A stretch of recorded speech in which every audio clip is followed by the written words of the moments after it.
Shalom, selamat pagi Bapak Ibu Saudara yang dikasihi Tuhan Yesus Kristus. Selamat kita berjumpa kembali dalam renungan pada pagi hari ini.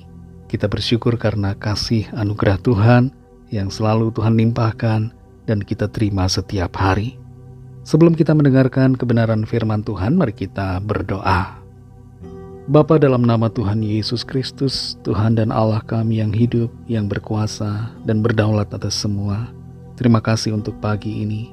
Hari baru Tuhan jadikan untuk kami jalani dalam anugerah Tuhan. Kami percaya Tuhan sediakan perkara baik karena rencana baik yang Tuhan punya untuk kami. Saat ini kami mau mendengarkan kebenaran firman-Mu. Urapilah kami supaya kami mengerti dan mentaati akan setiap kehendak-Mu. Dalam nama Tuhan Yesus kami berdoa. Haleluya. Amin. Saudara yang dikasih Tuhan, ayat firman Tuhan saat ini terdapat dalam kitab Maleaki pasal 4 ayat 5-6. Tertulis demikian. Sesungguhnya aku akan mengutus Nabi Elia kepadamu menjelang datangnya hari Tuhan yang besar dan dahsyat itu. Maka ia akan membuat hati bapa-bapa berbalik kepada anak-anaknya dan hati anak-anak kepada bapa-bapanya, supaya jangan aku datang memukul bumi sehingga musnah. Saudara yang dikasih Tuhan, seorang pria sedang berkonflik dengan istrinya melalui WhatsApp, dan ia mendatangi seorang bapak yang sudah sepuh dan terkenal sebagai seorang yang bisa dimintai nasihat. Ia menyampaikan tentang masalahnya dengan istrinya. Bapak yang disegani itu menyarankan untuk bercerai saja. Pria itu kaget mendengarkan saran yang di luar dugaannya, tapi kemudian mempertimbangkan untuk berpisah dari istrinya. Pria itu lalu berjumpa dengan saya, dan saran nasihat dari saya adalah untuk saling mengampuni dan saling mengerti. Ia pun mengikuti dan hubungannya dengan istrinya menjadi pulih kembali oleh kasih Tuhan. Keluarga adalah tempat pelayanan kita yang pertama dan menjadi target pelayanan yang seharusnya kita prioritaskan.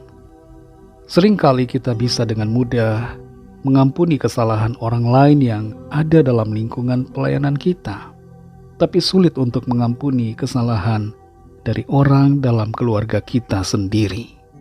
Seharusnya tidak demikian.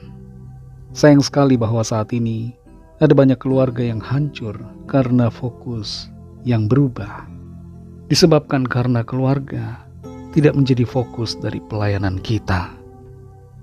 Dalam Maleaki 4 ayat 5-6 ini dikatakan, sesungguhnya aku akan mengutus Nabi Elia kepadamu menjelang datangnya hari Tuhan yang besar dan dahsyat itu.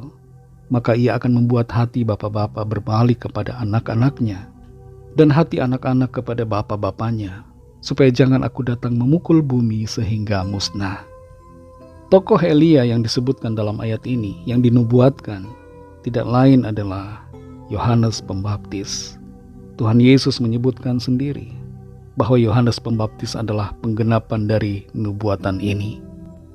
Apa yang menjadi inti pesan dari firman di dalam ayat ini adalah tentang pemulihan di dalam keluarga.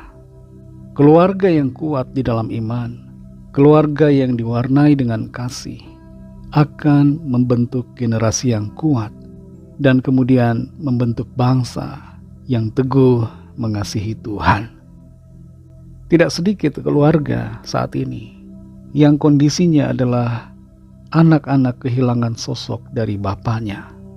Dan bukan hanya soal sosok bapak, tapi sosok ibu yang baik juga banyak yang tidak memiliki. Anak-anak menjadi terlantar secara iman dan mereka mencari-cari makna hidup dengan cara yang mereka bisa pikirkan. Tapi sayangnya, pencarian mereka banyak kali berujung pada kesesatan. Keluarga harus menjadi pelayanan kita pertama. Suami dan istri harus saling melayani dalam kasih. Orang tua dan anak harus saling melayani dalam kasih.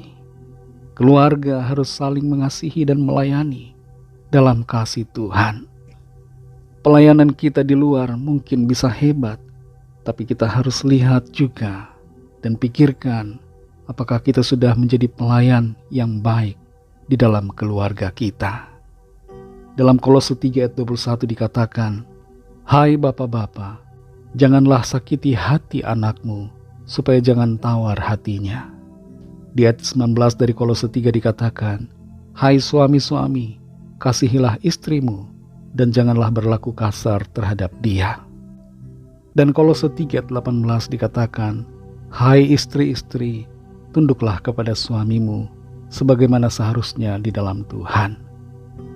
Tuhan mau agar setiap keluarga senantiasa tumbuh di dalam kasih, saling melayani, dan bertumbuh dalam iman serta pengenalan akan Tuhan yang semakin kuat setiap hari. Mari kita berdoa. Terima kasih Tuhan Yesus, kami bersyukur untuk firman-Mu yang sudah kami dengar saat ini. Firman-Mu yang berbicara kepada setiap kami masing-masing secara pribadi, untuk kami tidak melupakan keluarga kami sebagai target pelayanan, sebagai fokus dan prioritas untuk kami layani dalam sepanjang hidup kami. Terlalu sering kami punya visi yang begitu besar untuk melayani banyak orang, tapi kami mengabaikan keluarga. Ampuni kami Tuhan, dan tolong kami supaya kami seimbang di dalam pelayanan, tidak mengabaikan keluarga, dan tetap melayani dan mengerjakan visi dari Tuhan. Kami bersyukur untuk firman-Mu. Pimpin kami Roh Kudus untuk semakin mengerti dan berjalan di dalam kebenaran-Mu. Berkatilah kami di sepanjang hari ini dalam segala tugas aktivitas kami. Pimpin dan sertai kami Tuhan, agar kami berkemenangan di dalam segala perkara. Kami berdoa bagi yang sakit dan yang sedang dalam pergumulan. Lawatlah ya Tuhan, nyatakan kuasa kesembuhan, pertolongan, dan mujizat Tuhan atas setiap kami. Kami bersyukur untuk jawaban doa. Kami bersyukur untuk pertolongan Tuhan. Kami bersyukur untuk mujizat yang Tuhan kerjakan bagi setiap kami. Kami serahkan semuanya ke dalam tangan kasih-Mu. Dalam nama-Mu yang kudus, nama Tuhan Yesus Kristus, kami sudah berdoa dan mengucap syukur. Haleluya. Mari sama-sama kita berdoa, doa Bapa kami. Bapa kami yang di sorga, dikuduskanlah nama-Mu, datanglah kerajaan-Mu, jadilah kehendak-Mu di bumi seperti di sorga. Berikanlah kami pada hari ini makanan kami yang secukupnya, dan ampunilah kami akan kesalahan kami, seperti kami juga mengampuni orang yang bersalah kepada kami. Dan janganlah membawa kami ke dalam pencobaan, tetapi lepaskanlah kami daripada yang jahat, karena Engkaulah yang punya kerajaan, dan kuasa dan kemuliaan, sampai selama-lamanya. Amin. Terimalah berkat Tuhan. Tuhan memberkati engkau dan melindungi engkau. Tuhan menyinari engkau dengan wajah-Nya dan memberikan kasih karunia. Tuhan menghadapkan wajah-Nya kepadamu dan memberikan damai sejahtera. Berkat dan anugerah Allah Bapa, kasih karunia dari Tuhan Yesus Kristus, dalam persekutuan dengan Roh Kudus, menyertai kita semua, sekarang ini dan sampai Maranatha Tuhan Yesus datang kembali, dan bahkan sampai selama-lamanya. Dalam berkat nama Tuhan Yesus Kristus, haleluya, amin. Puji Tuhan, saudara yang dikasihi Tuhan, saya percaya firman Tuhan menjadi berkat dan kekuatan buat saudara semua, dan Roh Kudus akan menolong saudara untuk lebih lagi memahami kebenaran firman Tuhan dan hidup selalu dalam kemenangan. Tuhan Yesus memberkati saudara semua. Sampai jumpa dalam renungan yang berikutnya. Haleluya.